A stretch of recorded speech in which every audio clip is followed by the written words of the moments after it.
मी जाणार होतो रावसाहेब, पण ते आनंदात होतो. मला आणि बायकोला दोघांना बोलवलं होतं. लय आनंदात होतो. बायकोन 2 ड्रेस मला शिवलं होतं. आणि ते काय केम्ब्रिजला बोलवलं होतं. ती बायको आमची युट्यूबला रोज केम्ब्रिज टाकून बघायची. ती मला दाखवायची, इथं चहा घेऊ, इथं कॉफी. म्हटलं तू लिहून ठेव, गेल्यावर करू. मी इतका आनंदात होतो, त्या कडूनची भांडणं लागली. कुणाची? अमेरिका, इस्रायल आणि ती इराण. आणि माझा दौरा रद्द. इमानच उडत नाही म्हणे. मी अजून काळा पडलो. बर, भांडणं त्यांची आणि दंगा इथं. या सोशल मीडिया बघते, बघ आता अमेरिका असं करणार, इराण असं करणार, आता ट्रम्प काय गप बसतोय का, आमचं बी गेलंय, हे आलंय ते आलंय. 15 दिवस यांनी दंगा केला. जेव्हा यांच्या घरातला गॅस संपला,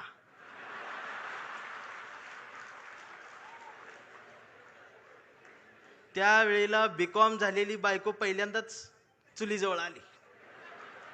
तिला काय चूल पेटना, मैंने युट्यूबवर चूल बघितली. त्या युट्यूबवर याला फुकणी गावली. ह्यानं तिला फुकणी दिली. म्हटलं फुकाय, तर ती डोळ्यातनं बघायला लागली. म्हटलं फुकायचं आहे. मग ती अशी फुकायला लागली, सगळा धूर गेला डोळ्यात. मग तिनं अशी फुकणी याला फेकून मारली. याचा गुडगा फुटला. आणि मग ही लंगडत लंगडत ती गॅसची टाकी घेऊन चौकात आला. चौकात 4 किलोमीटरची लाईन. मग दिवसभर उन्हात थांबलं. फुटाफुटान पुढं सरकत गेलं. संध्याकाळी 5 वाजता याचा नंबर आला. आणि ती पुढं नंबर आल्यावर संध्याकाळी ती काउंटरवरची मुलगी म्हटली, डीएसी नंबर असेल तरच या. 45 दिवसानंतर बुकिंग होईल, 60 दिवसांनी मिळेल. याच्या लक्षात आलं 60 दिवस गुडगा फुटणार. त्यानं असं डोळं झाकलं, गार वाऱ्याची झुळूक आली. मग यो म्हटला, जगाला युद्धाची नाही, बुद्धाची गरज. कधी चुलीत लाकडं गेल्या. अहो, आमचं उपमुख्यमंत्री शिंदे साहेब सुद्धा टीव्हीवर पहिल्यांदाच नाव घेतलं. कधीच नाव घेतलं नव्हतं बुद्धाचं. ते सुद्धा पत्रकार परिषदेत म्हटले, जगाला युद्धाची नाही, बुद्धाची. बायकोन मला बघितलं, म्हणलं हे काय म्हणतात. मी बघितलं तर ते खरंच म्हणत होते, बुद्धाची गरज आहे. मग मी डोकसं खाजवत म्हटलं, ह्यांच्या बी घरातला गॅस संपलेला आहे म्हणलं.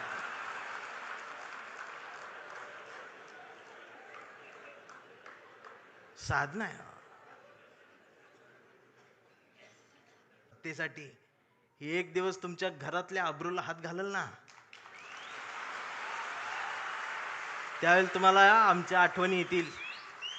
खराचं प्रकरण ज्यावेळी टीव्हीवर आलं, महाराष्ट्र हादरला, त्यावेळेला महाराष्ट्राच्या मनात नाही तर अख्ख्या देशाच्या मनात एकच नाव आलं, डॉक्टर नरेंद्र दाभोळकर. खऱ्यापणाने लढणारी माणसं महाराष्ट्रात तेव्हाही होती, आजही आहेत, उद्याही असतील. आणि शिवसेना कायम खऱ्या माणसांसोबत मैदानात आहे. ती उद्याही राहणार आहे, ही संपणार नाही. फक्त माझी विनंती आहे, मला दिसते बरं का, मला काय भविष्य कळत नाही, पण मला दिसते की लवकरच तुम्ही बी सत्तेत आहे. फक्त माझी विनंती साहेब एवढीच आहे, जेवढी गेले ती त्यातलं परत यायला बघत्याल, अजिबात नाही घ्यायची.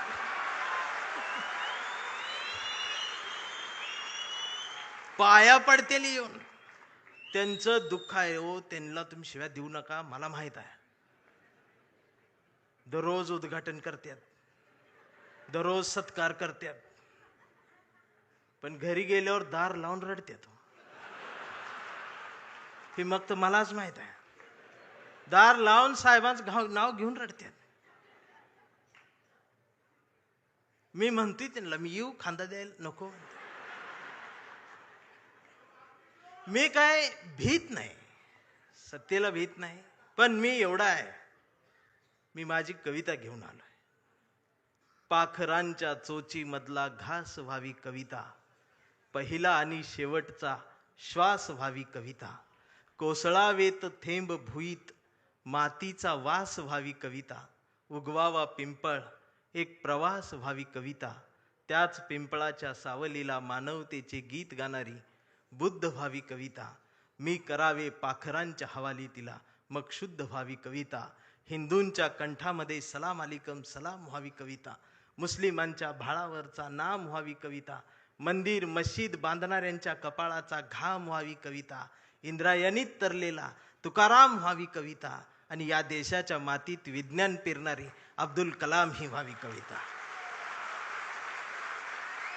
ही कविता प्रबोधनकार ठाकरेंच्या विचारांच्या वारसदारांकडूनच येऊ शकते.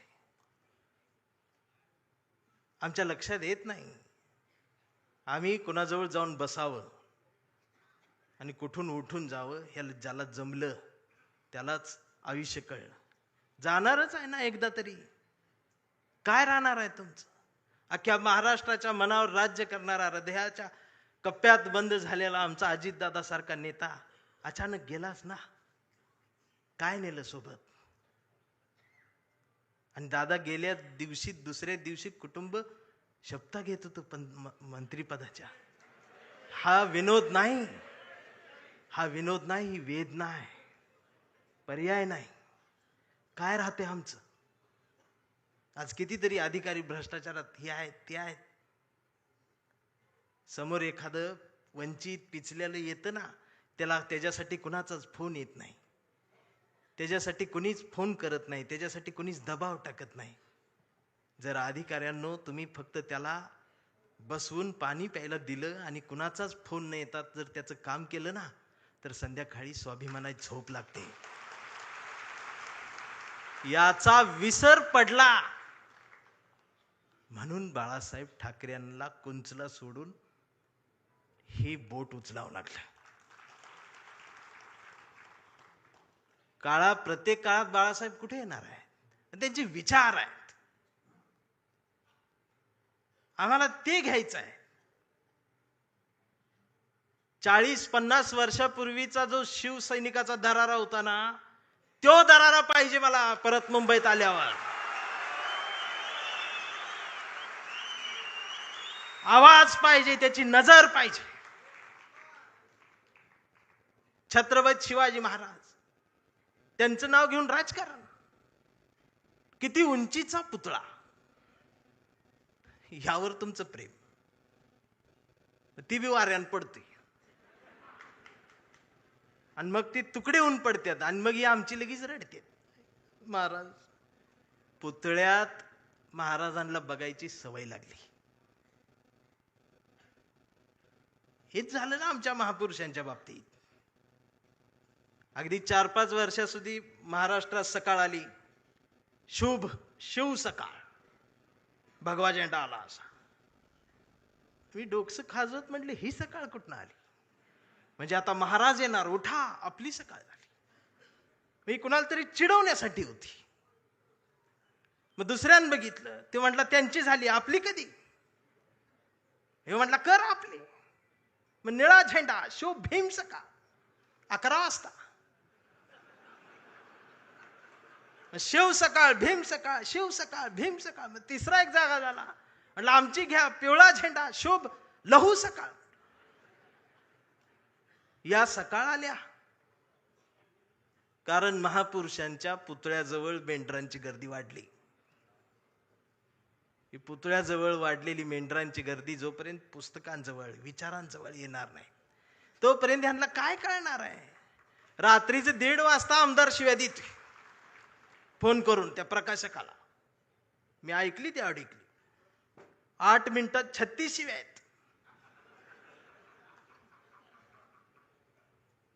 स्ट्राईक रेट काढला तर 400च आहे.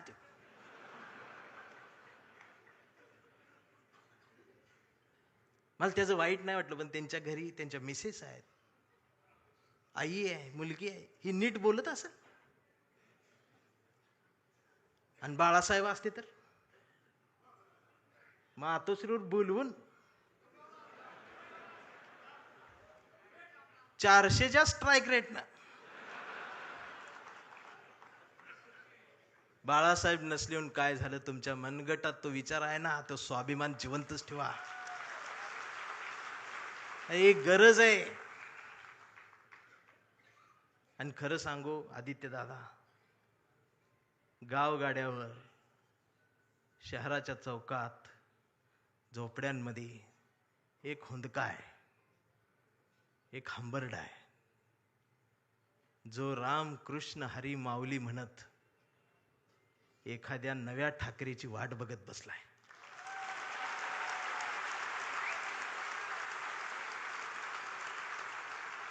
आणि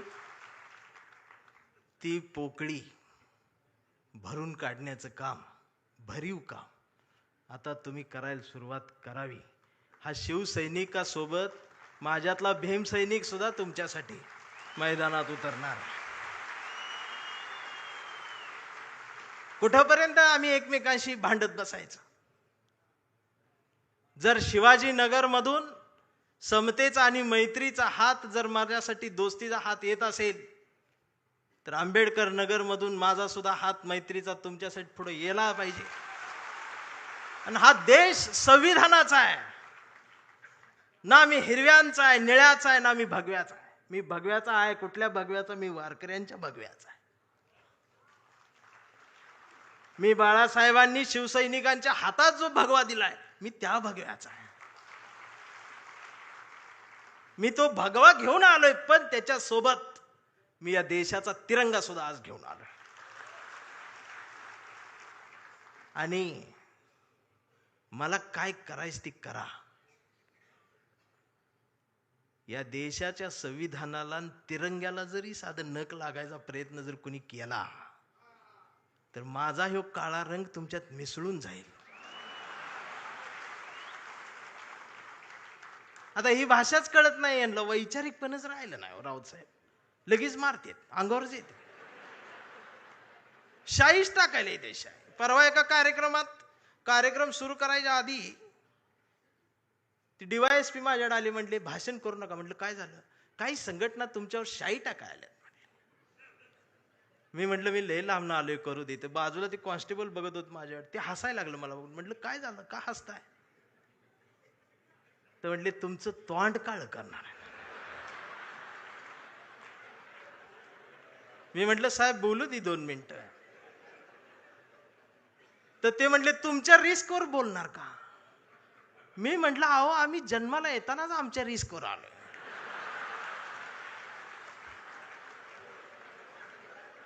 मी भाषणाची सुरुवात केली, म्हटलं जे कोणी शाई टाका आलेत त्यांना विनंती एवढी आहे, म्हटलं तुम्ही चुना आणा, अजून काय काळ करणार. हे जी घसरण झाल्या आमच्या शहाणपणाची, मी या मराठी मातीचा सांगावा घेऊन आलोय तुमच्यासाठी की तुमची गरज महाराष्ट्राला आहे. आणि महाराष्ट्र फक्त तुमचा आहे. मी आता जास्त वेळ घेणार नाही, कारण आता डरकाळ्या ऐकायच्या आहेत. मी एक कविता घेऊन थांबणार आहे, ज्या कवितेसाठी मला साहेबांनी बोलवले. त्या कवितेत तुडवा ऑपरेशन आहे. कविता आहे कांबळे. आता हा कांबळे कुठल्या एका जातीचा नाही, हा कांबळे भारतीय आहे, हा कांबळे मराठी आहे, हा कांबळे अस्मिता आहे, हा कांबळे स्वाभिमान आहे, हा कांबळे काय काय त्रास होत जातो त्याची कविता आहे. हा कांबळे शेंडीतून जानव्यातून मुक्त येऊन प्रबोधनकारांच्या जवळ आलेला आहे, फुलेशाह आंबेडकरांच्या जवळ आला, असा हा स्वाभिमानी आहे की आमचा कांबळे लय हुशार. हे कधीच नाही रडला, नुसताच कांडला करून. कांबळे शाळेत गेला, मास्तरनं फळ्यावर सरस्वती काढली. कांबळे शाळेत गेला, मास्तरनं फळ्यावर सरस्वती काढली, पण कांबळेनं पाटीवर सावित्री काढली. मग मास्तरनं चिडून कांबळेला असा तुडवला, असा तुडवला, असा तुडवला, पण कांबळे नाही रडला, नुसताच कांडला करून. कांबळे वयात आला, विशीत आला, मिशीत आला, कांबळे गुलाबी झाला आणि तिच्या प्रेमात पडला. मग तिनं विचारली त्याची जात. मग तिनं विचारली त्याची जात. कांबळे म्हणाला, वेडे, मी माणूस, माणूस माझी जात, प्रेमात कसली आली जात. मग माणूस माझी जात म्हटल्यावर तिनं बरोबर ओळखली जात. मग तिनं बी कांबळेला असाच तुडवला, असाच तुडवला. पण कांबळे बी हुशार, नाही रडला, नुसताच कांडला. करून कांबळेचं लग्न ठरलं. घरचे म्हणाले, मुहूर्त पहा. कांबळे म्हटला, पटत नाही, प्रबोधनकार वाचा. नातेवाईक म्हटले, सत्यनारायण. कांबळे म्हटला, जमत नाही, फुले वाचा. भावकी म्हटली, जागरण गोंधळ, बोकाट तरी कापा. कांबळे म्हटला, पटतच नाही, गाडगे बाबा वाचा. मग घरच्यांनीच दार लावून कांबळेला असाच तुडवला, असाच तुडवला. पण कांबळे बी हुशार, नाही रडला, नुसताच कांडला. इथं कोण शाई वगैरे लावा आले का? चुना ना. मग कांबळे अशा चळवळीत आला. सगळ्या चळवळी अशा गट तट फुटून बिटून गेले. कांबळेला वाईट वाटलं. कांबळे सगळ्यांना वाटला, सगळ्यांनी एकत्रित या, एकत्रित या, देश समजून घ्या, महाराष्ट्र समजून घ्या. दिवसभर बोंबलत राहिला. मग संध्याकाळी सगळे एकत्रित आले आणि एकत्रित येऊन आपल्याच कांबळेला, आपल्याच लोकांनी असाच तुडवला, असाच तुडवला. पण कांबळे बी हुशार, नाही रडला, नुसताच काढला.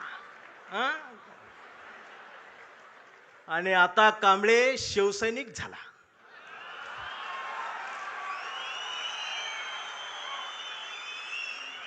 आता कांबळे शिवसैनिक झाला, शहाणा झाला, आमदार झाला, खासदार झाला, मंत्री झाला. मग त्याला फोडायसाठी सापळा रचला. त्याला बुलवून बुलवून घेतलं, कांबळे नाही गेला. तो ऐकत नाही म्हणून त्याला मग जेलमध्ये टाकला. तिथं सुद्धा ईडीनं त्याला असा तुडवला. पण कांबळे तिथं बी नाही रडला, नुसताच कांडला. आणि असा भगवा फडकवत जेलमधनं बाहेर आला. अरे, महाराष्ट्राच्या इतिहासातला सुवर्ण अक्षरांनी, सोनेरी अक्षरांनी लिहिणारा जाणार तो इतिहास आहे. तो शिवसैनिक ज्या वेळेला न झुकता बाहेर आला ना, तो नाद नाही आमच्या रावसाहेबांना, नादच नाही. आता कांबळे वयस्कर झाला. त्याच्या परवा ते सोशल मीडियावर येड झालेले. ते सोशल मीडियावर कोण आहे, निसर्ग चित्र येतं, त्याच्यावर लिहिलेलं असतं 70% डोळे बारीक करा. हे बारीक करतात आणि त्याच्यात येतं स्वामी दिसले पाया पडते. तो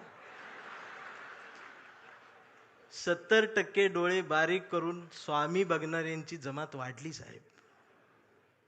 अजून 30% डोळे उघडे आहेत ना, ती सुद्धा पूर्ण बंद व्हायच्या आधी उघडा, नाहीतर खरात घरात घुसल. आणि असं बोलल्यावर मला मारते. परवा कांबळेच्या मुलानं मोबाईल बघत अर्धा डोळा बारीक करत कांबळेला विचारलं, डॅडा, महाराष्ट्र म्हणजे काय डॅडा? स्वाभिमान म्हणजे काय डॅडा? प्रबोधनकार ठाकरे कोण होते डॅडा? फुले शाहू आंबेडकर कोण डॅडा? आणि शिवाजी महाराज खरंच जन्माला आले होते डॅडा? आता मात्र कांबळे पेटला. अरार म्हणला, गावभर पेरलं आणि घरातच नाही उगवलं. म्हणून त्यानं दार लावून पोरालाच असा तुडवला, असा तुडवला. पण चिरंजीव कांबळे हुशार, तो पण नाही रडला, तो दोनदा काढला करून. मग याच्या लक्षात आलं, डीएनए मधनं ही डबल जात. विचार ही स्वाभिमानातनच द्यायला लागत असतात. आणि आता कांबळे वेडा झालाय. कांबळे वेड्यांच्या दवाखान्यात आहे. व्यवस्थेने त्याला वेडा ठरवलंय. कांबळे वेड्यासारखं स्वाभिमान म्हणतो, कांबळे वेड्यासारखं निष्ठा म्हणतो, कांबळे वेड्यासारखं संघटन म्हणतो, कांबळे वेड्यासारखं मराठी म्हणतो, कांबळे वेड्यासारखं भारत म्हणतो, कांबळे वेड्यासारखं शिवराय ते भीमराय सांगतो. पण डॉक्टर सुद्धा कांबळेला श्वाक देऊन तुडवतायत. पण कांबळे नाही रडत, तो नुसताच कंथी करून. हा कांबळे जोपर्यंत जिवंत आहे तोपर्यंत शिवसेना जिवंत राहणार आहे.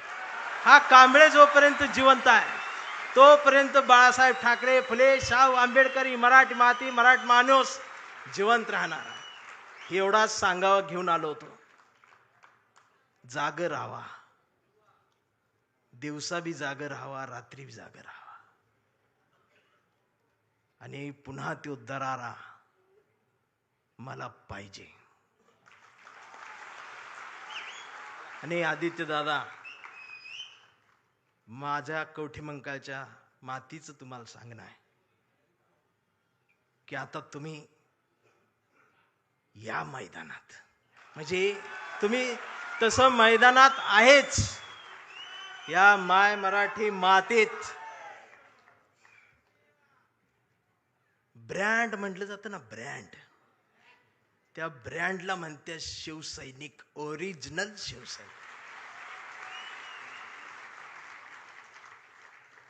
थांबताना एवढंच म्हणेन, आभारांचे भार कशाला, सत्तेचे हार कशाला, मनात एक घरट बांधूया या शिवसेनेचं, या शिवसेनेच्या घरट्याला दार कशाला, झुळझुळत्या या बाळासाहेबांच्या झऱ्याला आपल्याही स्वाभिमानाचं पाणी देत राहूया. मिनमिनत्या या मासाहेबांच्या हृदयाच्या दिव्याला आपल्याही जगण्याचा उजेड देत राहूया. आणि जोपर्यंत ठाकरे घराणं आमच्या मनाला साथ घालत राहील त्याला आयुष्यभर असाच प्रतिसाद देत राहूया. मी राऊत साहेबांच्या स्वाभिमानाला वंदन करतो. तुमच्या सर्व शिवसैनिकांना मनापासून जय महाराष्ट्र करतो. थांबताना हुंदका दाटून येतोय. एवढ्या मोठ्या स्टेजवर, एवढ्या मोठ्या प्रबोधन पीठावर मला उभं करण्याची संधी तुम्ही दिलीत. मी आभारी आहे. धन्यवाद.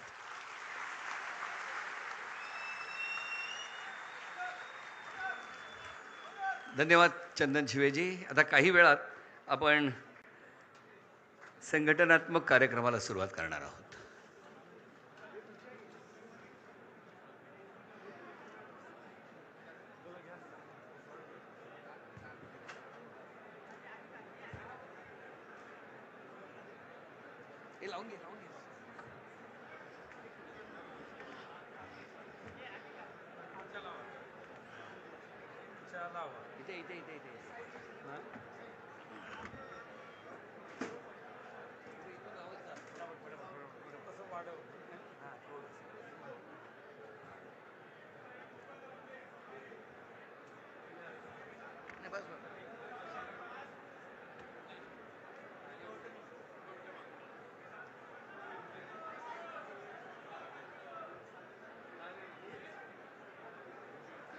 सन्माननीय नेते यांना विनंती आहे, आपण व्यासपीठावर यावे.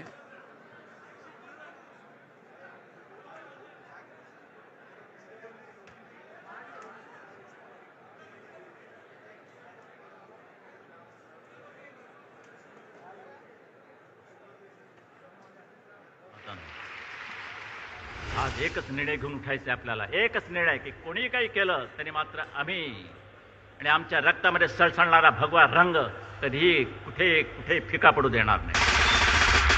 मनामध्ये माझ तरी आपण मुजोड नाही, दिसतो साधे भोळे तरी मनगट कमजोर नाही. आपल्याला लढायचा कुणामध्ये चोर नाही, आपल्या एवढी कुणाचीही निष्ठा कठोर नाही. तुझ्या मनामध्ये आहे आपलाच भाग रे, आपण तरी कुणी बाळासाहेबांची लेकरे. पक्ष आपला ठाकरे.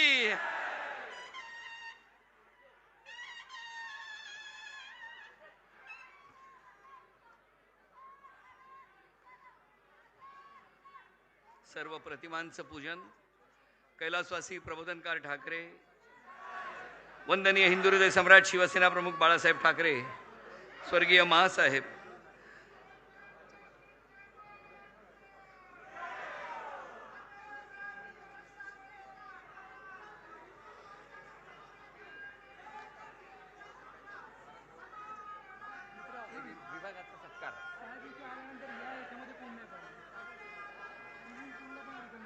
मी विनंती करतो विभागाच्या वतीने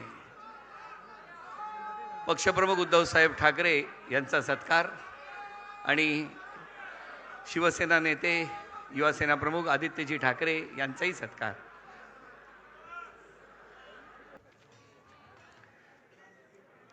सभागृहात उपस्थित असलेल्या सर्व शिवसैनिकांना, महिला शिवसैनिकांना माझा जय महाराष्ट्र.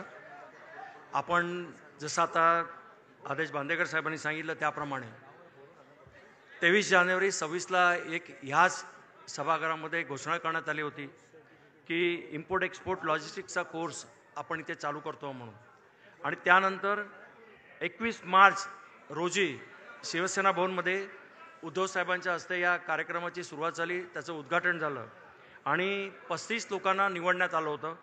35 लोकांमध्ये या 35 लोकांना निवडताना त्यांची लेखी परीक्षा घेण्यात आली होती.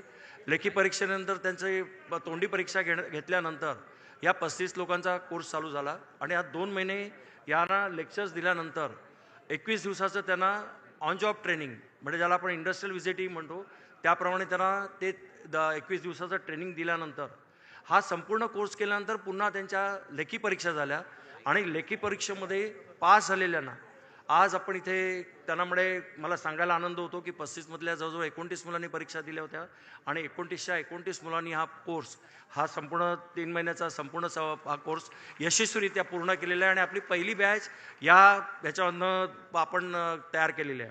या संपूर्ण कोर्समध्ये या लॉजिस्टिकमध्ये काम करणारी दिग्गज मंडळी काम करत होती, ज्यांच्या स्वतःच्या कंपन्या आहेत आणि 30 मंडळी इथे या मुलांना शिकवण्यासाठी जवळजवळ 3 महिने इथे कार्यरत होती.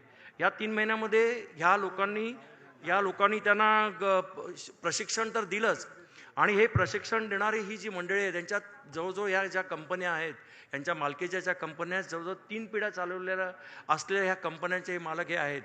आता मी त्यांचं नाव घेतो. आता ही जी मुलांनी आपल्या कोर्स कंप्लीट केलेला आहे त्यांना मी इथे स्टेजवर आमंत्रित करतो, ज्यांना माननीय श्री उद्धव साहेबांच्या हस्ते त्यांना सर्टिफिकेट वितरण होणार आहे. पहिलं नाव आहे कुमारी स्वरदा शुक्ल, त्यानंतर आहे रजत मुळे, त्यानंतर अक्षय माळवी, शुभम कोयंडे आणि कुमारी आश्रया विनोद चव्हाण. ही सर्व मंडळी यांना आपण इथे आमंत्रित केलेलं आहे. यांना आता सर्टिफिकेटचं वितरण आणि त्यांना हा कोर्स कंप्लीट केल्यानंतर या कंपन्यांमध्ये नोकरीही देण्यात आलेली आहे. म्हणजे आपण जे आश्वासन दिलं होतं की ह्या सगळ्यांना नोकऱ्या तिथे मिळतील त्याप्रमाणे नोकऱ्याही त्यांना देण्यात आलेल्या आहेत. आणि ही सगळी मंडळी आजची स्टेजवर आपल्याला दिसत आहेत. या सगळ्यांच्या सहकार्याने हा कोर्स आपण 3 महिन्याचा केला आहे आणि या सगळ्या मंडळींनी ही जी आज सगळे इथे दिसत आहेत, आपल्याला सगळी मालक मंडळी आहेत आणि यांनी पुढे सुद्धा आपल्याला सहकार्य करण्याचं आश्वासन दिलेलं आहे. मला वाटतं यांच्या सन्मानार्थ सगळ्यांनी जोरदार टाळ्याने त्यांचं स्वागत करावं, जोरदार टाळ्याने, कारण अशा रीतीने त्यांनी जे आपल्याला सहकार्य दिलेलं आहे हे खरोखरच भूषणावं आहे. आणि मी ह्या सगळ्यांचं आपल्या संघटनेच्या वतीने, स्थानिक लोकाधिकार समितीच्या वतीने मी यांचं सगळ्यांचं म्हणजे त्यांना धन्यवाद देतो. आणि पुढची बॅच, आता ही पहिली बॅच आम्ही 35 लोकांची घेतल्यानंतर जवळजवळ 450 लोकांनी ह्याला अप्लाय केलेलं आहे, म्हणजे त्यांनी अर्ज दिलेले आहेत. त्यांची दुसरी बॅच आपण लवकरच 50 लोकांची बॅच आपण चालू करतोय आणि या 50 लोकांना सेनाभवनमधनं कॉल करण्यात येईल, सगळ्यांना बोलवण्यात येईल. यांची पुन्हा रिटर्न टेस्ट होईल आणि या रिटर्न टेस्ट नंतर त्यांना मग हा 3 महिन्याचा कोर्स त्यांना आपण करणार आहोत. आणि हीच मंडळी संपूर्ण जो सपोर्ट आहे, म्हणजे हे स्वतः हे क्लास घेतात. यांची जी मोठी संस्था आहे federation of freight forward association of India, ही या संस्थेची त्यांची शैक्षणिक शाखा पण आहे, ज्याचं नाव आहे Indian institute of freight forwarders. तर या शैक्षणिक शाखेतर्फे या सगळ्यांना आपण पुन्हा बॅच आपण करतोय.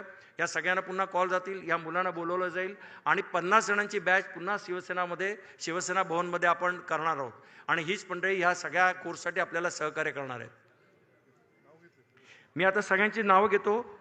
श्री अमित कामत हे चेअरमन आहेत FFIAIचे आणि त्यांच्या कंपनीचं नाव आहे कामत अँड कंपनी. दुष्यंत मुलानी हे मागील त्यांच्या याचे चेअरमन आहेत, त्यांच्या कंपनीचं नाव आहे खिमजी पुंजा फ्रेट फॉरवर्ड्स लिमिटेड आणि हे स्वतः एक फॅकल्टी होते, त्यांना मुलांना ट्रेनिंग दिलं होतं.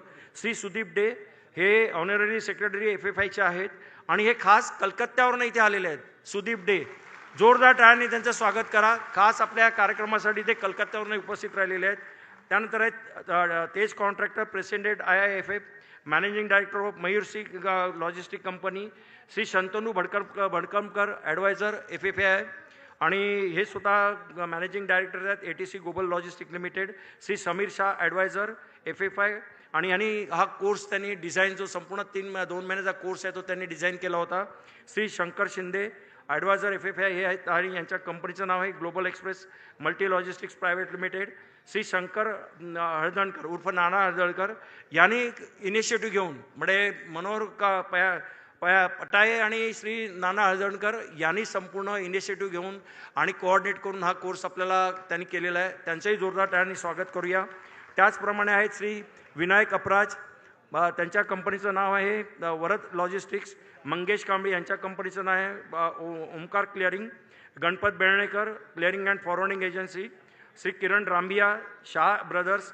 श्री अजिंक्य पाटील ह्यांनी हा कोर्ससाठी संपूर्ण कोऑर्डिनेशन यांनी केलं होतं. त्यांच्यावर त्यांचे सहकारी अजय म्हणून होते आणि ज्या लोकांनी हा कोर्स दिला आहे त्यांची नावं आहेत म्हणजे ज्यांनी ह्या मुलांना शिकवलं त्यांची नावं आहेत श्री वीरेंद्र दयाल, श्री दीपक चौधरी, मिहीर भडकमकर, वरद अबराज, चैताली मेहता.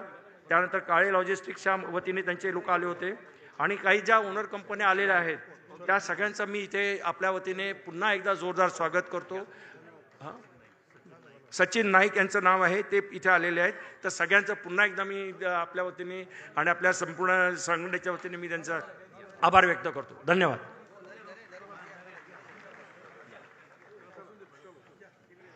धन्यवाद प्रदीपजी. आणि आता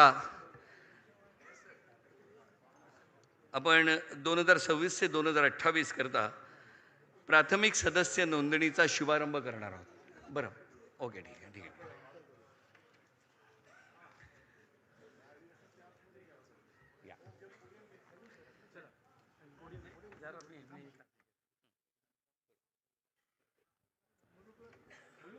सध्या राजकारणातील घोडे बाजाराला खूप मोठा ऊत आला आहे. काही जणांनी घोडे बाजारात आपल्याला विकायला ठेवलं आणि विकले सुद्धा गेले. परंतु या घोडे बाजाराला न जुमानता पक्षनिष्ठा म्हणजे काय,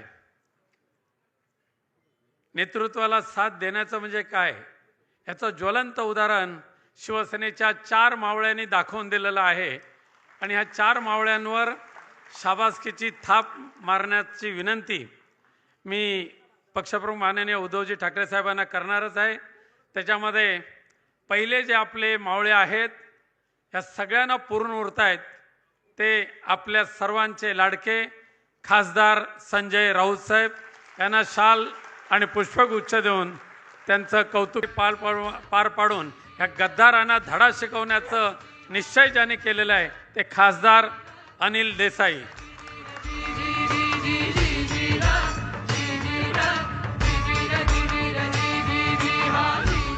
अनिल देसाईंचे वैशिष्ट्य तेच आहे, त्यांनी सुद्धा ह्या गद्दारांच्या मंत्रीपदावर लाथ मारली आणि ते परत आलेले आहेत.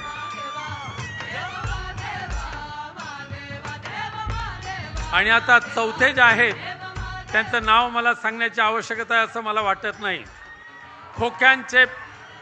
खोक्यांचे ट्रक ज्यांच्या घरासमोर या गद्दारांनी आणून ठेवले त्या खोक्यांना लाथ मारली आणि माझी निष्ठा मातोश्रीशी आहे. आज जर मला छाती उघडता आली असती तर मी माझ्या हृदयातले हिंदू हृदय सम्राट बाळासाहेब ठाकरे दाखवले असते असे सांगणारे राजाभाऊ वाजे आमच्या शिवसैनिकांचे. आणि आज कुणाचा? उद्धव साहेब आगे बढो.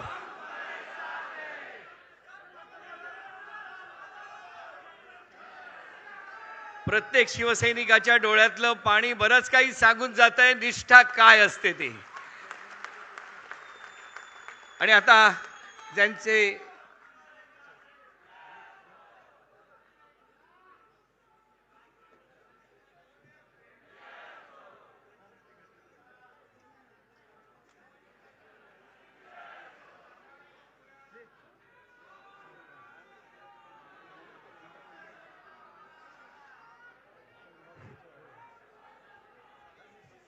ओके.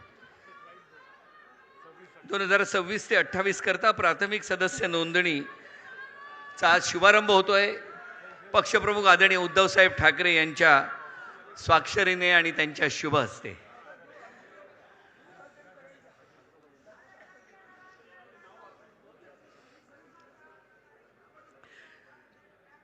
वंदनीय हिंदू हृदय सम्राट शिवसेना प्रमुख बाळासाहेब ठाकरे यांचा. अरे आवाज कुणाचा?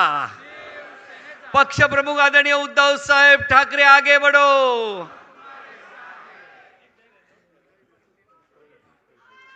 आणि आता आपण ज्यांचे विचार ऐकण्यासाठी उत्सुक आहोत, मी विनंती करतो शिवसेना पक्षप्रमुख आदरणीय उद्धव साहेब ठाकरे यांना की त्यांनी या वर्धापन दिनाच्या दिवशी मार्गदर्शन करावे.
जमलेल्या माझ्या तमाम हिंदू बांधवांनो, भगिनी आणि मातांनो,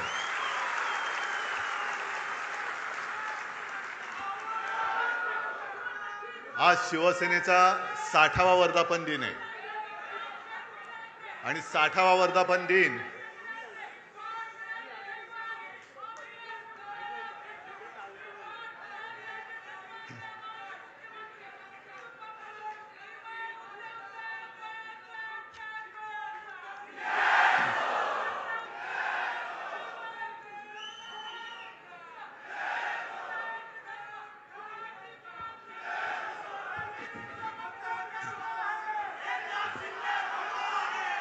आणि 60वा वर्धापन दिन हा हिरक महोत्सव असतो. हिरक महोत्सव असतो. म्हणून नेहमीप्रमाणे मी माझ्या भाषणाची सुरुवात केलेली असली तरी आज विशेष म्हणजे तुम्हाला सगळ्यांना उद्देशून जमलेल्या, माझ्या तर आहातच, पण मला दिलेल्या हिऱ्यापेक्षा मौल्यवान, जीवाला जीव देणाऱ्या शिवसैनिक बांधवांनो, भगिनी आणि मातांनो, कारण ही देणगी माझी वडिलोपार्जित आहे. त्याच्यामुळे कोणी मायकल लाल ही देणगी माझ्यापासून हिरावून घेऊ शकत नाही. आजचा वर्धापन दिन अनेकांना वाटलं असेल की दुःखी आणि कष्टाने खचून गेलेला शिवसैनिक इथे दिसेल, पण इकडे एक सुद्धा शिवसैनिक खचलेला नाही, उलटा पेटलेला आहे.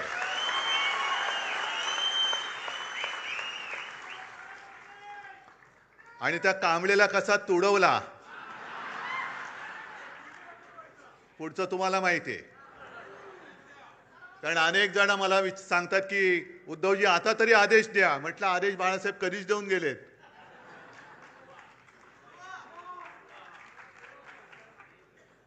आज विशेषतः 4 खासदारांचा सत्कार तर केलाच, त्यांच्यासोबत आपले हक्काचे 20 आमदार आहेत.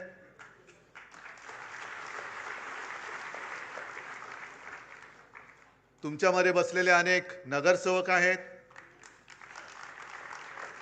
आणि या चॅनलच्या माध्यमातून देशाच्या कानाकोपऱ्यात शिवसेना आणि बाळासाहेब प्रेमी हा कार्यक्रम बघतायत. तुमचा सत्कार कसा करायचा? माझा जीव ओवाळून टाकला तरी हा सत्कार पूर्ण मी करू शकत नाही. कारण संकटामागून संकट आली, येतील, पुढे येतील, पण संकटाला पुरून उरणारा शिवसैनिक माझ्यासोबत आहे तोपर्यंत मी सुद्धा करणार नाही. ही 60 वर्ष ही काही साधी नव्हती. या 60 वर्षामध्ये ज्यांनी शिवसेनेसाठी खस्ता खाल्ल्या, आज सुद्धा माझ्यासमोर अनेक जण बसलेत, तुरुंगवास भोगलेत, रक्ताचं पाणी केलंय. त्यातले काही जण आपल्यात आहेत, काही जण आपल्यात नाही आहेत. त्या सगळ्यांना मी विनम्र अभिवादन करतोय. शिवसेना प्रमुखांसोबतची ती पहिली नेत्यांची फळी, ती त्यावेळेला जी सगळी होते, मनोहर जोशी, सुधीर जोशी, वामनराव, प्रमोद नवलकर, दत्ताजी नलवडे, किती नावं घ्यायची. या सगळ्यांनी जे जे काही त्यावेळेला कष्ट घेतले, ते कष्ट आज महाराष्ट्राच्या कानाकोपऱ्यात आपल्याला दिसत आहेत. संकट अनेक आली, हे काही संकट नाहीच आहे. मगाशी चंदन शिवे जे बोलले तेच माझं मत आहे की ज्या वेळेपासून आपण आपलं यश अपयश हे निवडणुकीच्या निकालाबरोबर तुलना करायला लागलो, तिकडे आपण फसलो. शिवसेना जे उत्तर शिवसेना प्रमुखांनी माझ्या समोर, तेव्हाचे जे होम मिनिस्टर होते, मला वाटतं इंद्रजित गुप्ता, आपली सत्ता होती, आपलं सरकार होतं, आणि एक घटना अशी घडली होती की जणू काय आता हे सरकार बरखास्त करणार. आणि ते गृहमंत्री आले होते, शिवसेना प्रमुखांना त्यांनी भेटायची इच्छा व्यक्त केली. शिवसेना प्रमुख गेले, मी सोबत होतो, आणखी नेते तेव्हा सोबत होते. आणि इंद्रजित गुप्ता म्हणजे किती जणांनी त्यांचा फोटो पाहिला असेल मला माहिती नाही, पण त्यांचा चेहराच असा होता की जणू काही बुलडॉग समोर बसलाय. आणि त्यांनी सुरुवात अशी केली आणि सगळं बोलल्यानंतर बाळासाहेबांनी त्यांना सांगितले, तुम्ही काय कराल? माझं सरकार बरखास्त कराल ना? एक लक्षात घ्या, आम्ही सत्तेसाठी जन्माला आलेलो नाही, सत्ता आमच्यासाठी जन्माला आलेली आहे.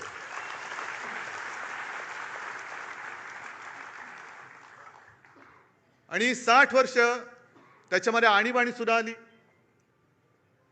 आणीबाणीचा काळ आणखीन भयानक होता. आणि तेव्हा तर ह्या सगळ्या गोष्टी, या सगळ्या आठवणी स्वतः शिवसेना प्रमुखांनी सांगितलेल्या आहेत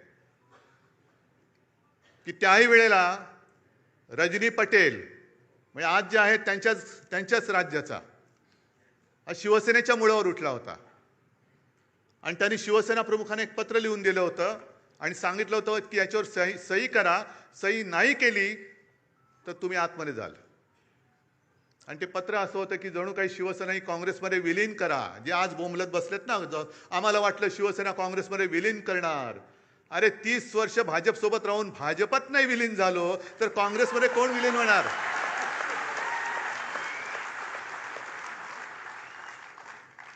आणि शिवसेना प्रमुखांनी उत्तर दिलं होतं, मी सही करणाऱ्यांना फेकून दिलं पत्र आणि सांगितलं, जा तुझ्या पटेलला सांग, ज्या क्षणी तुम्हाला हात लावशील तेव्हा बाहेर तुझी आरती उठलेली असेल, प्रेत यात्रा निघेल तुझी बाहेर.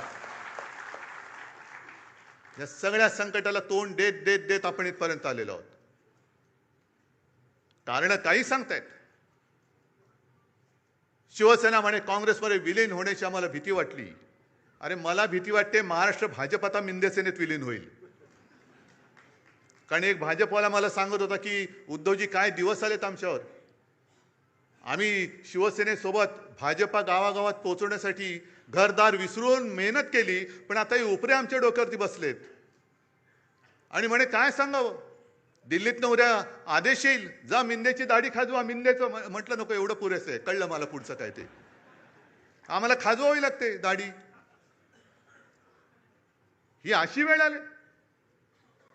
आहे कुठे तो भाजप आहे कुठे?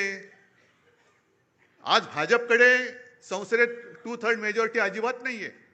पण जेवढे भाजपाचे खासदार आहेत त्याच्यात 2/3 सगळे बाहेरचे आहेत, सगळे काँग्रेसमधले आहेत, इथले तिथले आहेत. म्हणजे जे मी लोकसभेच्या निवडणुकीत बोलत होतो तेच मगाशी कोणतरी एक कवी बोलले की अरे तुम्हाला राजकारणात पोरं होत नाही म्हणून आमची का पळ होत आहे? तुमच्या वांजोटेपणावर तुम्ही उपचार करा ना. विचाराचं वांजोटेपण आहे तुमच्यामध्ये. आमची कशाला पोरं पळवतात? किती पळवाल पोरून? आमची काय तुमची पोरं पळवणारी टोळी म्हणून आमची पोरं पुरवणारी टोळी नाहीये. किती किती घेऊन जाल तुम्ही? आणि काय उद्धव ठाकरे कोणाला भेटत नाहीत? बरं उद्धवजी नाही तर आदित्य ठाकरे फिरले पाहिजेत. मग मी जर कोणाला भेटत नव्हतो तर गदाड्या तू निवडून कसा आलास? लोकसभेच्या वेळेला सुद्धा तुमच्या सगळ्यांच्या सोबत प्रत्येक लोकसभेमध्ये किमान 6 ते 10 सभा मी तेव्हा घेतल्या होत्या. 6 ते 10 तेव्हाही निवडून आलेले आहेत. पण जर का मी असं गर्वाने म्हटलं की मी तुला तिकीट दिलं, मी तुला निवडून आणलं, मी तुला मंत्री केलं, मी तुला आमदार केलं, मी तुला विधानसभेतल्या मंत्रिपदाची तिथली खुर्ची दाखवली, तर हा माझा गर्व असेल. पण मी गर्वाने नाही बोलू शकत, कारण मला माहिती आहे की उद्धव ठाकरेला किंमत नाही, उद्धव बाळासाहेब ठाकरेला किंमत आहे.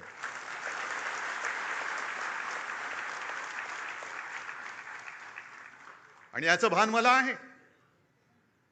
आपण ज्या वेळेला सगळ्या महिलांना माहिती आहे, आता शहरामध्ये तर काही जंगलतोड बेसुमार चाललेली आहे. शहरामध्ये वडापाव माहिती आहे, पण वडापाव म्हणजे वटसावित्रीचा वड गेला, त्याच्यावरती फेऱ्या मारणं गेलं. पण वड मोठा असतो, त्याचे पारंब्या असतात. एखादा लांबून नमस्कार करतो, त्या पारंबीला वाटतं मलाच केला, तुला नाही केला, तुझ्या मागच्या खोडाला केलेला आहे, हे लक्षात ठेव. वड त्याला म्हणतात.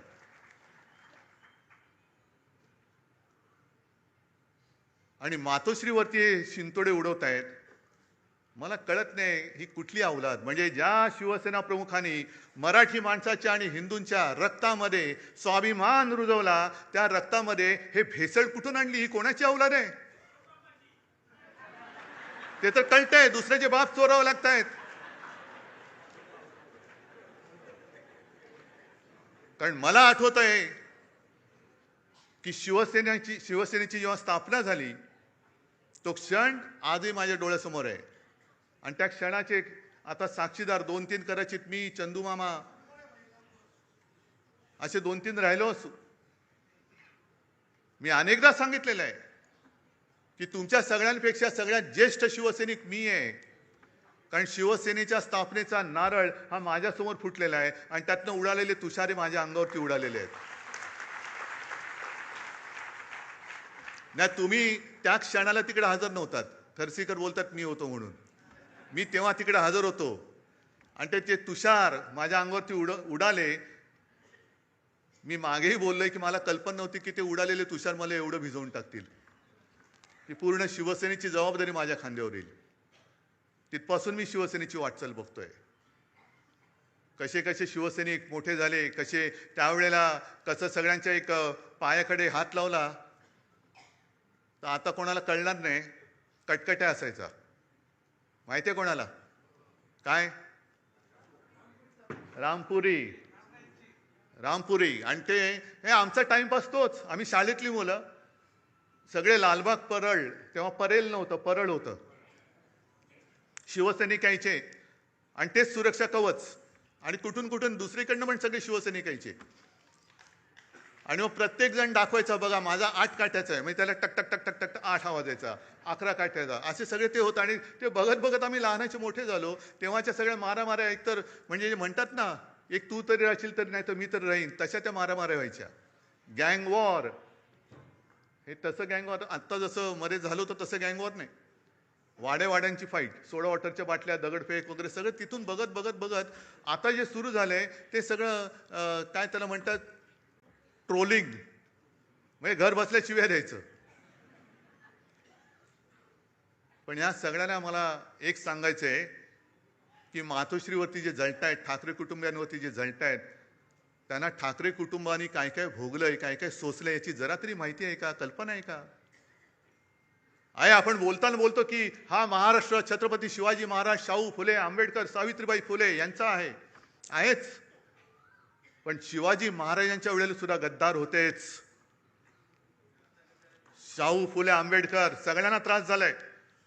महात्मा ज्योतिबा फुले आणि सावित्रीबाई यांच्यावर सुद्धा धोंडमार आणि शेणमार झालेली आहे. आज आपण त्यांना दैवत मानतो, पण प्रत्यक्ष होते त्यावेळेला त्यांच्यावरती शेणमार झालेली आहे. शाहू महाराजांना सुद्धा त्याचा सामना करावा लागलेला आहे, त्यांची सुद्धा बदनामी झालेली आहे. कशाला माझ्या आजोबांना प्रबोधनकार ठाकरे जे सांगतात ना, प्रबोधनकारांचा वारसा घेऊन पुढे जा, पण प्रबोधनकारांना सुद्धा काय काय भोगावं लागलंय का? तर कर्मठ आणि बामणी वृत्ती, ज्या जुन्या वाईट रूढी परंपरा होत्या त्या तोडून मोडून टाकल्या पाहिजेत, याच्यासाठी प्रबोधनकार उभे राहिले होते. घराचा पत्ता नाही, कुटुंब घेऊन महाराष्ट्रभर फिरले. अनेकदा बाळासाहेबांनी सांगितलेले की त्यांची ती भावंड आणि आई, मी तर माझ्या आजीला कधी बघितलं नाही, पण विंचवाचं बिराट जसं पाठीवर असतं तसं घेऊन माझे आजोबा महाराष्ट्राच्या कानाकोपऱ्यात फिरत होते. एखाद्या गावी गेल्यानंतर कुठे आसरा मिळाला तर आजीला सांगायचं की ठीक आहे चल बघ, आणि आजी माझी सगळं काही भांडी कुंडी जी काही 2-4 असतील ती काढून काय संसार थाटायचा प्रयत्न करायची. तेवढ्यात आजोबा गावातनं फेरी मारून यायची आणि सांगायची नाही जमत, चला निघायचं आपल्याला, चालले दुसऱ्या गावामध्ये. अनेक वेळेला त्या काळी आमच्या घरावरती मेलेली कुत्री आणि कचऱ्याचे ढीग फेकले गेलेले आहेत. शिवसेना प्रमुखांनी तर काय टीका सहन केली हे तुम्हाला माहिती आहे. आज माझ्यावर टीका होते, माझ्या पत्नीवरती टीका होते, आदित्यवरती घाणेरडे आरोप होत आहेत, तेजसवरती होत आहेत. का? तर एका क्षणी ज्या वेळेला भाजपने दगा दिला तेव्हा मला जबाबदारी स्वीकारावी लागली मुख्यमंत्री पदाची, म्हणून हा जळफळाट झाला. तुम्ही नाही, तुम्ही मातोश्रीने फक्त वाढायचं काम करायचं, जेवायचं काम ते करणार. जे काय मिळेल, मंत्री मीच झालो पाहिजे, मुख्यमंत्री मीच झालो पाहिजे, माझं ड्युटा कार्ट खासदार झालं पाहिजे, मंत्री झालं पाहिजे, मातोश्रीने भोगायचा मातोश्रीला अधिकार नाही. नाहीच आहे, आम्हाला नको आहे काही. पण सोसायचं किती? उद्धवजींचं ठीक आहे, पण आदित्यने फिरायला पाहिजे. अरे पण जेव्हा जेव्हा आमच्या कुटुंबावरती हल्ले झाले, कोणाचे असे शाब्दिक किंवा काही आरोप केल्यानंतर यापैकी या गदड्यांपैकी एक तरी छातीची ढाल करून आमच्या समोर उभा राहिला होता त्यांच्या वार झाल्याला. आज जी काही गद्दारी झालेली आहे, मी त्या वॉर्डातल्या तमाम मतदारांची आज जाहीर माफी मागतोय. कारण त्या सगळ्या मतदारांनी अगदी मोदींची लाट असताना त्यांच्या विरोधात माझ्यावरती, बाळासाहेबांवरती विश्वास ठेवून यांना निवडून दिलं होतं.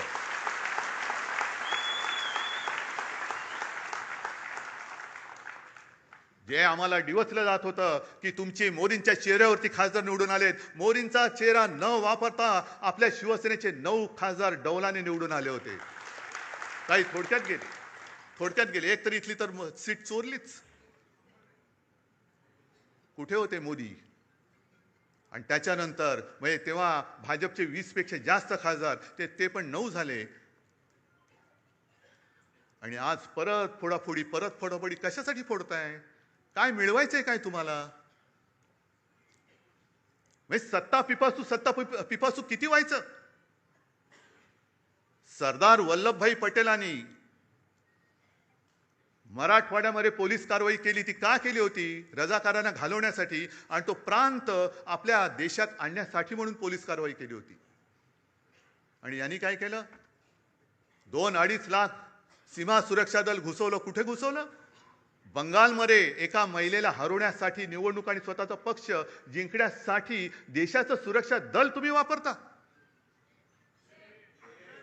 कोणालाच काय वाटत नाही. ममता बघा कशा लढतायत. काय होतंय?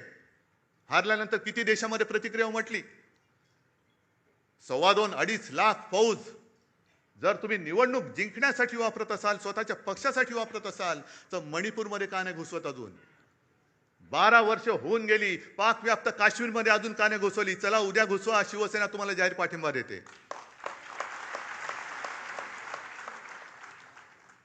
देशाचा हिताचा निर्णय घ्या ना तुम्ही. असं तोडून फोडून भामटेगिरी करण्यापेक्षा बोलवा ना आम्हाला, आम्ही तर पाकिस्तानी नाही होत ना. माझ्या घराण्याचा इतिहास आहे, तुमच्या असलं तर तुम्ही पण सांगा. असेल, मी कुठे नाही म्हणतोय. आम्ही पाकिस्तानातून आलेलो नाही आहोत. आम्ही सुद्धा देशप्रेमी आहोत, तुमच्या एवढेच किंवा तुमच्यापेक्षा जास्त, काकणभर जास्त आम्ही देशप्रेमी आहोत. आणि आज जे आपल्याला विरोध करतायत हे तेच आहेत ज्यांनी शिवसेना प्रमुखांना विरोध केला, पण तेव्हा शिवसेना प्रमुखांची गरज होती त्यांना. माझ्या आजोबांना विरोध करणारे हे गोमूत्रधारी जे होते त्या प्रवृत्त्या परत बोकाळलेल्या आहेत. हो, मी त्यांना गोमूत्रधारीच म्हणतो. हे हिंदुत्व नाहीये, हे भोंदुत्व आहे. आमचं हिंदुत्व हे शेंडी जाणवाचं नाहीये, आमचं हिंदुत्व हे राष्ट्रीयत्व आहे. आमचं हिंदुत्व हे राष्ट्रीयत्व आहे. आणि हिंदूंमध्ये, आणि आज मला खरंच एका गोष्टीचा अभिमान वाटला की येताना परत आपले ते सगळे तेजस्वी भगवे झेंडे मला दिसले. कारण मी मागेच सांगितलंय, मशाल वेगळी ठेवा आणि भगवा वेगळा ठेवा. छत्रपतींचा भगवा होय, वारकऱ्यांचा भगवा, हिंदूंचा भगवा, महाराष्ट्र धर्माचा भगवा, त्याच्यावरती दुसरं कोणतंही चित्र नकोय. आणि जो भगव्यामध्ये भेद करतो तो अस्सल हिंदू असूच शकत नाही. त्याच्या रक्तामध्ये ही गद्दारांची, बेईमानीची, अवलादीचं, भेसळीचं रक्त आहे. भेसळयुक्त रक्त हे भगवा हातात घेऊ शकत नाही, घेता कामा नये. आज शिवसेना 60 वर्षाची झाल्यानंतर पुढे काय करणार? ज्या पद्धतीने आजच्या देशाचं राजकारण चालू आहे हे बघितल्यानंतर जनतेचा लोकशाहीवरचा विश्वास आता उडत चाललेला आहे. म्हणजे आज 2 कवींनी त्यांच्या कविता सादर केल्या. इंस्टाग्रामवरती आज मी एक कार्टून पाहिलं, ते पण सांगणार आहे. आणि एका कवीची एक कविता ती पण आत्ता मला आठवली. आपण काय म्हणतो? मशाली समोरचं बटन दाबा आम्हाला मत मिळेल. काँग्रेस काय म्हणतं? हातासमोरचं बटन दाबा आम्हाला मत मिळेल. पवारसाहेब म्हणतात तुतारीचं बटन दाबा आम्हाला मत मिळेल. भाजप म्हणतात तुम्ही कोणाचंही बटन दाबा, तो माणूस आमच्याचकडे येणार आहे. मग निवडणुकीचा खर्च करता कशाला? आणि आता हे जे दिवस चाललेले आहेत ते बघितल्यानंतर डॉक्टर लोक आता प्रश्नचिन्हांकित झाले, तर आपण नेमकं करतो काय? कारण जे कार्टून मी म्हणत होतो ते सोशल मीडियावरती आज आले. एका सोने चोराला पोलिसांनी पकडले आणि तो चोर त्यांना सांगतो, हो साहेब चोरी म्हणू नका, ऑपरेशन गोल्ड म्हणा. त्याशिवाय डॉक्टर आता गोंधळलेत की आपण चोरी करतोय की ऑपरेशन करतोय. पण हे असं ऑपरेशन जर होत असेल तर तुम्हाला सगळ्यांना आणि आपल्या देशाला मिळून ऑपरेशन कमळ करावं लागेल.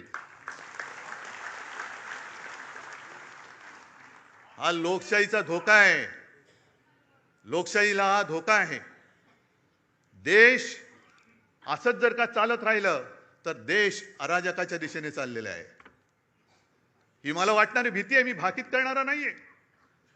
ज्योतिषावरती तर माझा बिलकुल विश्वास नाहीये. पण समोर, म्हणजे तुम्ही आता समोर दिसतात तेच भवितव्य आहात. कारण ज्या देशामध्ये तरुणाईला झुरळ म्हटलं जातं, मानलं जातं, त्या देशाचं भविष्य काय असणार? आपल्याला जे काही या निवडणुका जिंकतायत, वाटेल ते करून निवडणुका जिंकतायत आणि पदं बळकावतायत. बरं, एवढं तर कमी पडतंय. तुमच्याकडे बहुमत आहे तरी स्थानिक स्वराज्य संस्था असतील, आणखीन काही असेल, पलीकडनं कोणाला अर्जच भरू द्यायचा नाही. अर्ज भरला रे भरला की उचल त्याला. कशासाठी हे करताय? एवढं सगळं मिळून तुम्ही जाणार आहात कुठे? काय करणार आहात देशाचं? आणि मग ते जे नड्डा बोलले होते की देशामध्ये फक्त एकच पार्टी राहील, 1 नेशन 1 इलेक्शन, हा एक भाग. पण यांची वाटचाल 1 पार्टी नो इलेक्शन कडे चाललेली आहे. एकच पार्टी राहील, दुसरी पार्टी राहताच कामा नये आणि सगळं काही आमचं, याच्याकडे या दिशेने चाललेली आहे. पण त्यांना मला सांगायचंय, भाजप सुद्धा कधीकाळी आपला दोस्त होता, त्यांना मला एक प्रेमळ सल्ला द्यायचा आहे की तुम्ही या वाटेने जाल तर दीर्घकाळ सत्ता तुम्हाला लाभणार नाही. आणि ज्यांना आपण आपल्या देशाचं भाग्यविधाते समजतो त्या तरुण मुलांना जर का तुम्ही झुरळ समजत असाल तर एक लक्षात घ्या, आपलं स्वातंत्र्य हे निवडणुका जिंकून मिळालेलं नाही. त्या वयातल्या मुलांनी क्रांती केली म्हणून आपल्याला स्वातंत्र्य मिळालेलं आहे. ती मुलं जर का पेटली तर हे तुमचं सरकार सुद्धा राहणार नाही. काढा ना, काय वय होती? खुदिराम बोस 17 वर्ष, अनंत लक्ष्मण कानेरे काय वय होतं? भगतसिंग काय वय होतं? राजगुरू काय वय होतं? ही सगळ्यांची वय काढा. ही आताचा जो काही शब्द आहे जेनझी, त्या जेनझीच्या वयोगटातली सगळी मुलं होती. काय बेकार होती? अशीच फिरत होती. त्यांना काय उद्योगधंदे नव्हते. चाफेकर बंधू किती वर्षाचे होते? पण त्यांना माहिती पण नव्हतं देश स्वातंत्र्य नाही, माझा देश गुलाम आहे, माझी भारत माता गुलामगिरीत राहता कामा नये. मेलो तरी 72, पण मी माझ्या देशाला स्वतंत्र करेन. आता देश म्हणजे कोण? आपण. देश म्हणजे मला एक शाळेमध्ये धडा होता, देश म्हणजे देशातील माणसं, दगडधोंडे नाहीत. आपण सगळे आहोत, पण आपलेच जर का दगडधोंडे झाले तर मग हे स्वातंत्र्य उपभोगणार आहे कोण? कोण उपभोगणार आहे? बरं चला, एक असा विचार करून चालतो की याच्या पुढे शिवसेना निवडणूकच लढवणार नाही. काय करणार आहेत बोला? काय करतील? बरं तुमच्यापैकी किती राहतील माझ्यासोबत? बघा, एकही तिकीट मिळणार नाही. मग काय करतील? कारण का मरमर मेहनत तुम्ही करायची, निवडून आपण आणायचं, आणि यांचे खोके खोक्यावर खोके. म्हणजे शेतकरी रडतोय, त्याच्या मालाला हमी भाव नाही, पण आमदार खासदाराचा हमी भाव ठरलेला आहे. म्हणजे शेतकऱ्याला, तर कैलास पाटील परवा सांगत होते, ते सांगतील, शेतकऱ्याला आता कर्ज माफी त्यांनी दिले. आपण मुक्त म्हणतो, ते माफी म्हणतायत. कर्जमाफीमध्ये त्यांनी अशा अटीतटी शर्ती टाकलेल्या आहेत की शेतकरी म्हणाल मेलो तरी चालेल, पण तुझं कर्ज नको, मी भीक नको, पण कुत्रावर. म्हणजे शेतकऱ्याला तुम्हाला धड कर्जमुक्त करायचं नाहीये, शेतकऱ्याच्या मालाला किंमत द्यायची नाहीये, पण नुसते आमदार खासदार आणि नगरसेवक आणि हे विकत घ्यायचे. वा, एवढा पैसा आहे तुमच्याकडे? निवडणुकीच्या आधी लाडकी बहीण, आणि आता 80 लाख महिलांचं ते त्यांची ओवाळणी काढून घेतलेली आहे. काय टर्रेबाजी करत होते, दाढी खाजवत फिरत होते. काय मिळाले की नाही, मिळाले की नाही? पण मला एका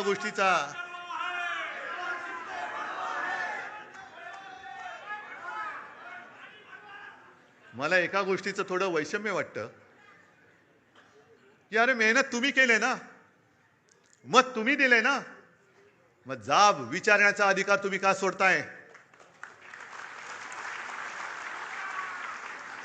का नाही जाब विचारत? हिम्मत होते कशी? होते कशी? आदेश काय देऊ? निवडून आणा म्हणून तुम्हाला मी आदेश दिला होता, तुम्ही निवडून दिलं, मग मेहनत तुम्ही घेतलेली आहे. मेहनत केल्यानंतर जाब विचारण्याचा अधिकार तुमचा आहे, तुम्ही तो बजावत नाही आहात. विचारा जाब त्यांना. आणि मी स्वतः बघितलेलं आहे, हे आता जे गेलेत त्याला कैलास साक्षीदार आहे. माझं भाषण झाल्यानंतर तुडुंब सभा होती. माझं भाषण झालेलं एक शेतकरी आला, मळके कपडे, शेतकऱ्याचे कपडे तसेच असतात, आणि एक बटवा घेऊन आला. मला म्हणाला की उद्धवजी, तुमच्या हस्ते ही मला मदत आपल्या उमेदवाराला द्यायची आहे. किती असेल हो त्याच्यामध्ये पैसे? हा, काय शेतकऱ्याची कमाई किती असेल, किती पैसे असतील त्याच्यामध्ये? मी नाही बघितले, पण एवढूसा बटवा होता, पण तो प्रेमाने द्यायला आला होता, आणि त्या प्रेमाच्या 1 रुपयाने ती निवडणूक आपण जिंकलो होतो. समोरून पैशाचा महापूर होता, धबधबे कोसळत होते. 50 कोटी काय, 100 कोटी काय? का तर शिवसेनेला हरवायचं. त्याच्यासाठी हा हरामाचा पैसा हे आपल्या समोर ओतत असताना शेतकऱ्यांसारखी साधी गरीब माणसं त्याच्या कष्टाचा पैसा देऊन आपले खासदार त्यांनी जिंकून आणले होते. कुठे फेडाली पाप? कुठे फेडाल? आणि तेच उमेदवार बोलले होते की खंडोजी खोपडे नाव घेतलं तर तुम्ही काय म्हणता? सूर्याजी पिसाळ नाव म्हटल्यानंतर तुम्ही घेतल्यानंतर तुम्ही काय म्हणता? मग 400 वर्ष झाली तरी त्यांच्या कपाळावरचा गद्दारीचा शिक्का पुसला नाही. यांना किती वर्ष लागतील यांच्या कपाळावरचा शिक्का पुसायला? हे ज्यांनी विचारलं त्यालाच विचारा आता, तू काय म्हणतोय?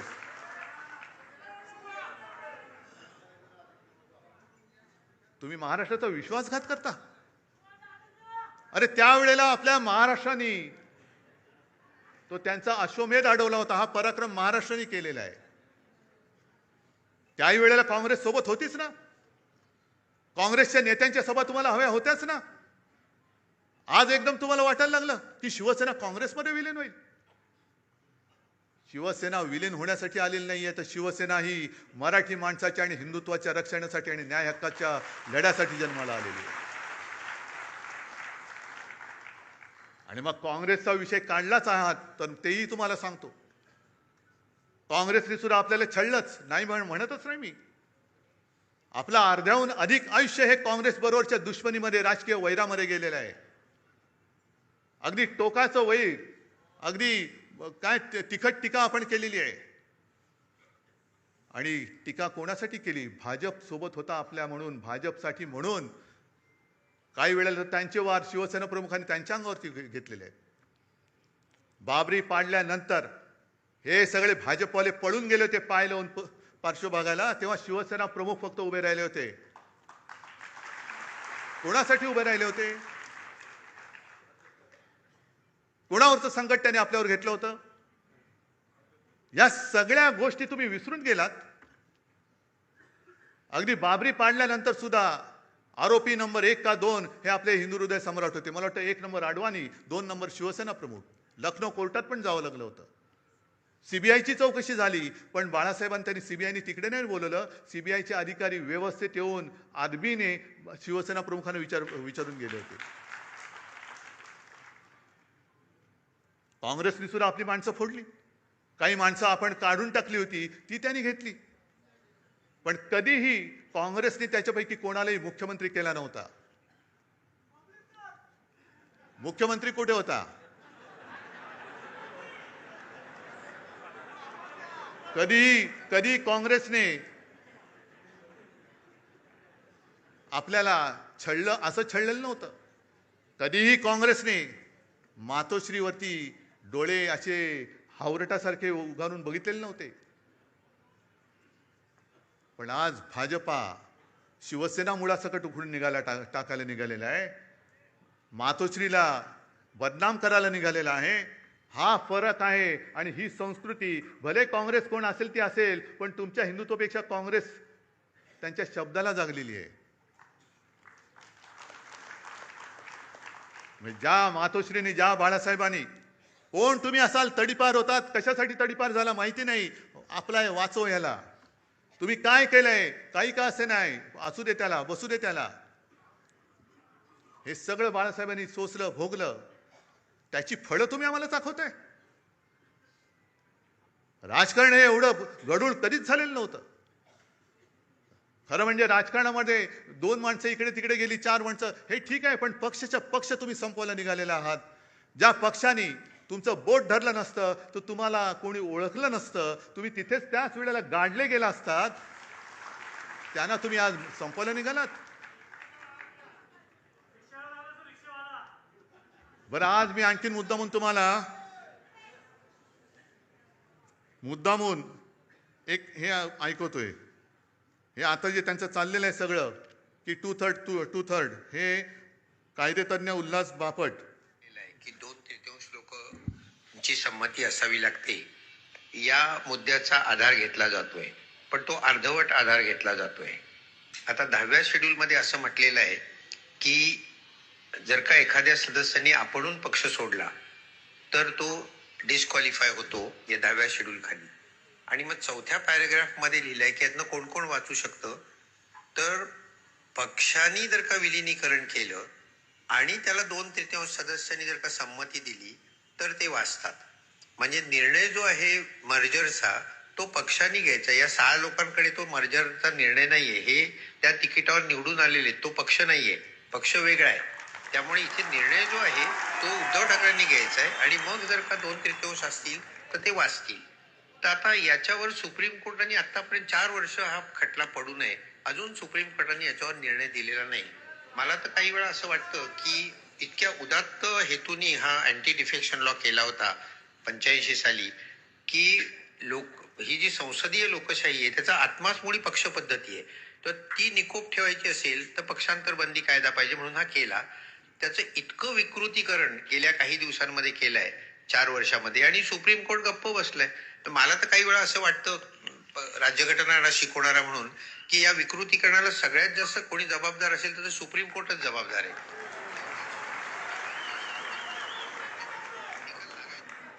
बोला. आता उद्या आमच्या आणि बापट साहेबांच्या डोक्यावरती हातोडा पडेल सुमोटो. कारण झालंय काय की एका बाजूने सुप्रीम कोर्ट आणि आमचे कायदा मंत्री बॅडमिंटन खेळतायत आणि मध्ये आमचं शटलकॉक झालंय. संविधानाचं पण शटलकॉक झालंय. हा त्याच्याकडे, तो त्याच्याकडे, तो त्याच्याकडे. अरे देशाची बरबारी होते आणि तुम्ही तिकडे मजा मारत बसलात.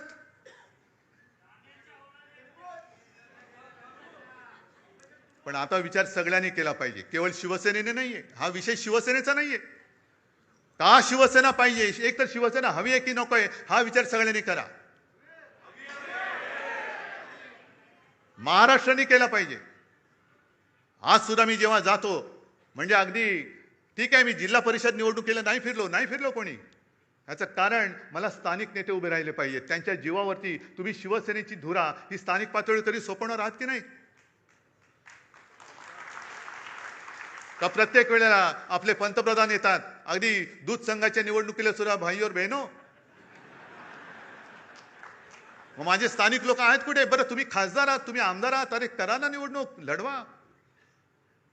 पण ज्या वेळेला आपत्ती आली होती मराठवाड्यावरती, या गेल्याच वर्षी जमीनच्या जमीन वाहून गेली होती, शेतकऱ्याची जमीनच्या जमीन. महापुरामध्ये घरं वाहून गेली, भांडीकुंडी वाहून गेली, वह्या पुस्तकं वाहून गेली. तेव्हा मुख्यमंत्री उपमुख्यमंत्री कोणी आले नव्हते. मी आणि माझ्या बरोबर हे सगळे अंबादास, चंद्रकांत खैरे साहेब, कैलास वगैरे त्यावेळेतले सगळे आमदार, खासदार आणि आपले शिवसैनिक त्यांच्या मदतीला धावून गेले होते. मी मुख्यमंत्री होतो. हे सांगावं का लागतंय? कारण लोक विसरतात. कोणी न मागता कर्जमुक्ती ती सुद्धा कोणत्याही प्रश्नाशिवाय मी केली होती. 10 रुपयामध्ये शिवभोजन दिलं होतं.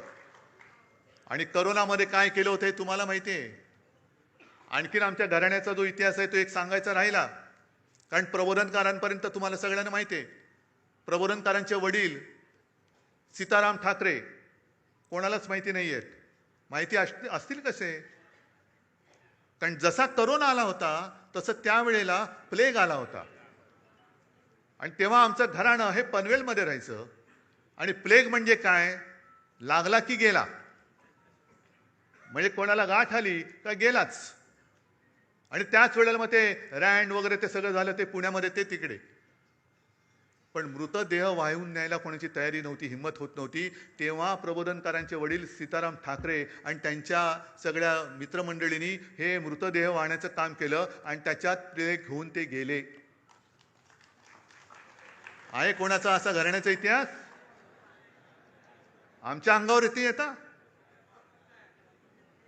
आणि म्हणून मी आज शेवटी तुम्हाला विचारतोय, मी आजपर्यंत तुम्ही मला जपलत कारण शिवसेना प्रमुखांचा आदेश. जसं शिवसेना प्रमुखांनी सांगितलं की जसं तुम्ही मला जपलं, मी तुम्हाला जपलं, तसं उद्धवला सांभाळा, आदित्यला सांभाळा, तसं मी आज तुम्हाला सांगतोय. मी कसा आहे तुम्हाला माहिती आहे.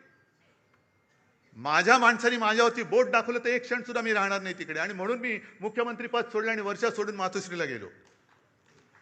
त्याच्यामुळे नाटक म्हणून मला कधी जमलेलं नाही आणि करण्याची गरज नाही आहे.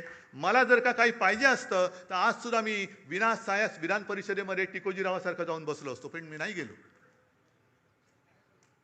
म्हणून मी आज तुम्हाला सांगतोय, विचार करून उत्तर द्या. 60 वर्ष पूर्ण झालेली आहेत. गेली जवळपास 12-13 वर्ष मी तुमची नेतृत्वाची जबाबदारी सांभाळतोय. पण जे आरोप माझ्यावरती होत आहेत ते जर तुम्हाला खरं वाटत असतील तर तुम्ही मला सांगायचं, मी आत्ता या पदावरनं पाय उतारवायला तयार आहे. फक्त माझी एक अट आहे की ही सोन्यासारखी शिवसेना चोराच्या, दरोडेखोराच्या हातात जाऊ द्यायची नाही. तुमच्यापैकी एक शिवसैनिक येऊ द्या, तो शिवसेना पक्षप्रमुख बनेल, मला त्याचं सुद्धा कौतुक वाटेल. मला नेतृत्वाची सोच नाही, मला नेतृत्वाची हाव नाहीये. मी आत्ता हे पद सोडायला तयार आहे. पण कोणी लाचार, गद्दार, भेसळयुक्त रक्ताचा माणूस माझ्यावरती आरोप करत असेल तर त्याला उत्तर तुम्ही द्यायचं आहे. बाकी मी डगमगलेलो नाहीये, मी खचणारा नाहीये. अनेक संकट आली, अनेक वादळं आली, मी पळणारा नाहीये. मी पहाडासारखा उभा राहीन, जबाबदारी स्वीकारेन. पण तुमच्या मनात जोपर्यंत विश्वास आहे तोपर्यंत आणि तोपर्यंतच हे मी करेन. आणि ज्या क्षणी तुम्हाला वाटेल त्या क्षणी मी हे पद सोडल्याशिवाय राहणार नाही. जय हिंद, जय महाराष्ट्र.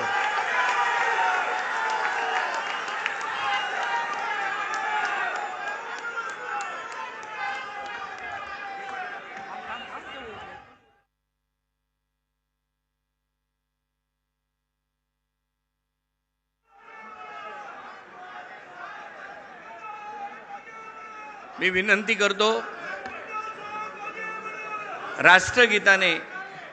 राष्ट्रगीतासाठी सर्वांनी उभं राहावं.